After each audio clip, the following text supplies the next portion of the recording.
Hi,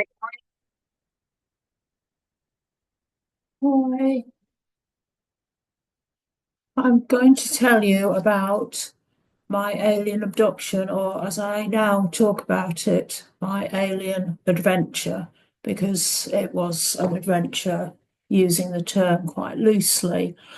Um, why am I wearing this? Perhaps not a polite question to ask, but now I've raised it, I'll answer it, and I'll say it will become, I will cover that later. Sometime later. So this is a story of what happened when I was abducted, and I call it my alien adventure. To explain this better, I've made some things to illustrate aspects of the story. This is a realistic model of where it all happened. Realistic in the sense that I've used brown for the trees and blue for the sky and green for the ground.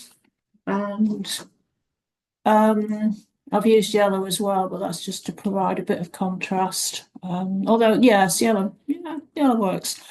So the disadvantage with the model is that I was going to play everything out inside. I'm not going to preempt things, but it's a model of myself, but it's also made, I'll come back to this later, it's made in a kind of generic way to represent all humanity, or even more widely, all subjectivity. But I'll come to that in a minute. As you see, the model is quite unwieldy to handle, so I'm going to put it to one side, but not till you've had a good look, because, yeah, there you go. Because although it might look a bit makeshift, it actually took quite a long time to put together, and the trees kept falling down. So I've used copious sellotape to keep them in place. I think they're quite expressive. Okay, I'll put that to one side because you've got an idea. And it kind of conveys the wood, because I'll come to this in a minute, but the wood was quite oppressive. I woke up in the middle of the night and I thought, oh, I've got to go to the wood, which is not a thought I have in the normal course of things. And the nearest wood's about 3 miles away. And then I thought, well, you're not going to go to the wood in the middle of the night. That's an exaggeration. It was about 4 o'clock, so I would have got light fairly soon. I thought, you're not going to go to the wood in the middle of the night because all sorts of things might happen. So I put the thought to one side. But then when I got up properly, about 8, I thought, well, I'm still getting that thought about going to the wood. So do you know what? I'm going to go to the wood. Let's set aside questions of responsibility. So just going to introduce the next aid memoir. Well, it's an aid memoir for me. For you, it's an illustration. If a 3D thing can be an illustration. And that represents myself. You might ask where the head is. You could have it that way for the head. That looks a bit too joyous. That would be inaccurate. So I'm going to leave it like this, which kind of conveys something of humanity, I think, or as I said, subjectivity, headless subjectivity, acting on instinct, possibly with a tail, possibly this thing in the middle is something else. It's certainly useful to hold that for. So that I can hold that and kind of wave it about. So that's quite handy.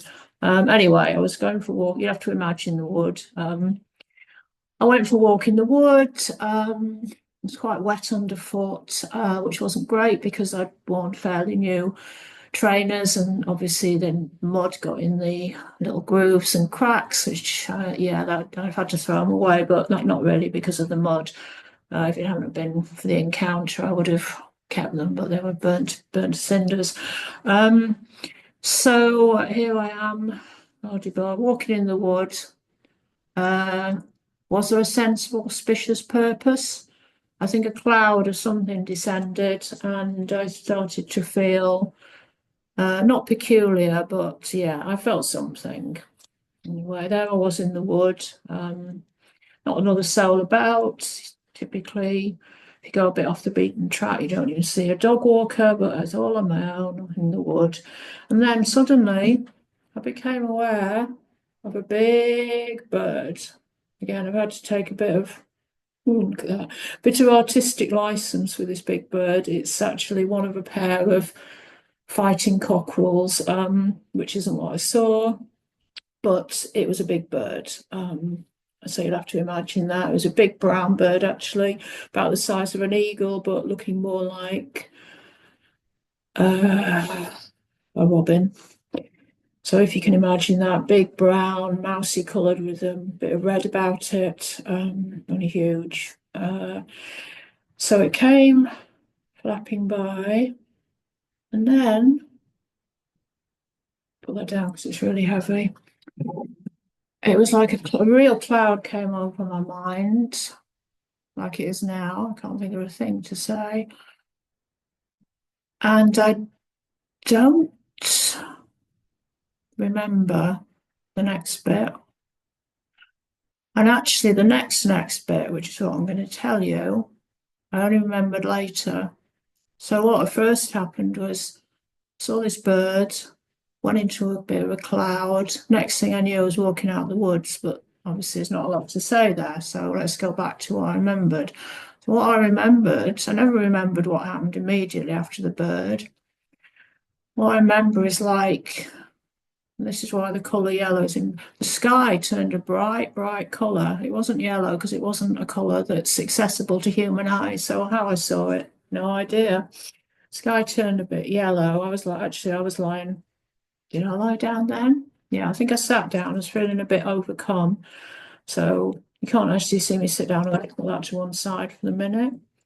And I became aware that the yellowness of the sky or the brightness of the sky seemed to double and turn on itself again in a way that's not really accessible to human perception. It was like I'd been granted special perception suddenly, and I could see things that other mere mortals could not.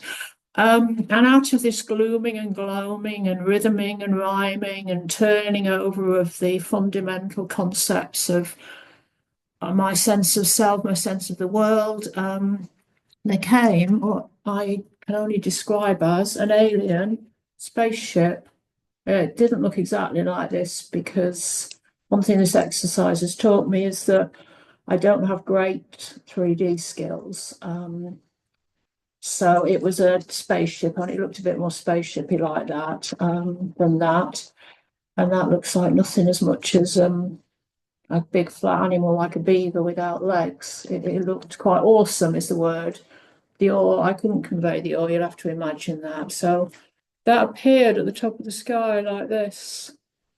And it descended. I was lying down, and by this time I was looking up, lying in the gutter, looking at the stars. There weren't any stars because it was the middle of the day, but then all conventions of normality had been suspended, so God knows what it was.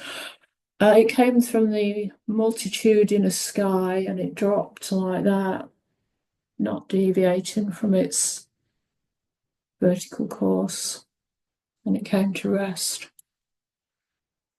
And then there was another cloudy period. I don't know how long had passed, but I became aware that things were emerging from the spaceship because I knew that was what it was. They were emerging from the spaceship. It was, I'm just going to show one because again, it was quite difficult to make. A whole troop, oh, I'll put that down. A whole troop of, again, this has some issues in terms of its construction, but I think you can agree that is a space cat. I call them space cats, they didn't call themselves that. Um, Cats, but 5 times as intelligent as human beings, with cat-like features. And I didn't do the ears, but a cat ears and a cat muzzle, and quite a fine-looking cat, like a Burmese or a Siamese, not a Moggy.